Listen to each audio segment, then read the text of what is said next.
the chicane again. Blomqvist and Sears, nothing in it. But catching is one thing, getting past is quite another. Their cars have got virtually identical performance.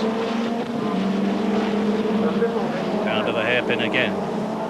Blomqvist, more used to rallying than racing, is really under pressure. With well over 500 horsepower under his right foot. Up to Goddard. Andy Rouse never got the lead, and he anxiously wonders whether David Sears can. Out of Goddard, into the last lap. And Blomqvist's equally anxious team shout, go, go. Well, he's doing his best, lads, and he's doing well. But poor Rob Gravitt can only sit and worry about the lead he handed over. And he is worried. Craner curves, Sears with his lights ablaze to harass Stig Blomqvist. But Stig is sticking to the racing line, and if he does that, it's going to be very, very difficult for Sears to get through. What a race for victory after 60 minutes of action. Hang on, Rob, not long to go. Last lap. Yes, it's the last lap. McLean's for the last time. Blomqvist leads. Sears is second. There is half a lap to go. Up to Coppice at 100 miles an hour. Into it. Blomqvist gets out first. And if he gets to the chicane first after this straight, he must win. Only seconds to go, Andy, and it's going to be close. At the chicane, Blomqvist leads. Sears second.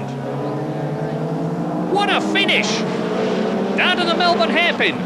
Blomqvist is still ahead. There's only the run-up to Goddard after this, and then he's done it. Down to the hairpin, hard on the brakes. Blomqvist runs a bit wide. Sears is trying to go through on the inside, but he fails. Blomqvist is ahead. He's only go up to Goddard now.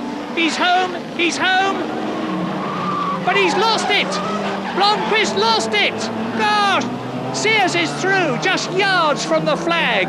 Blomqvist stuck on the curb as David Sears snatches victory at the very last corner, and Rob Gravitt sees all his hard work thrown away. Blomqvist recovers to finish a very unhappy second, but of course Andy Rouse is absolutely elated. You couldn't have wanted a better finish than that, could you? Poor Mike Smith. Both Trackstar Sierras out at the same place as Kurt Luby wins the 2-litre class of a truly memorable race. So, second overall at the end, Gravitt and Blomqvist behind Andy Rouse and David Sears. To be truthful, I didn't know how many laps there were to go, so I thought I'd better start pushing a bit harder, but I mean, we blocked each other a few times, but quite honestly, he, in the end, went off all by himself. So. Poor Stig Blomqvist. He went off because he'd flat-spotted his tyres when he got stuck behind the BMWs. But the 2-litre men were absolutely delighted. First half of the race was a lot harder than the second half because it was just titanic battle out there, and I was just sitting there waiting for something to happen. And then a couple of the Sierras went off, and obviously they then caught us again, and they mixed it up again. And then once John had fallen off, John Cleland in the Vauxhall, then we just started to... Then I had my stop, and then as I went out the pits, I was right behind Kelvin, and it was a matter of settling into a groove and try and claw him in, and he just ever so slightly overdid it. He was so close off holding it, and he overdid it. And thereafter, it was just a matter of conserve the car, conserve me, because after the first one, I've got a hell of a blister on my hand with the gearbox, but it was a good race. It was a good result. I'm really pleased.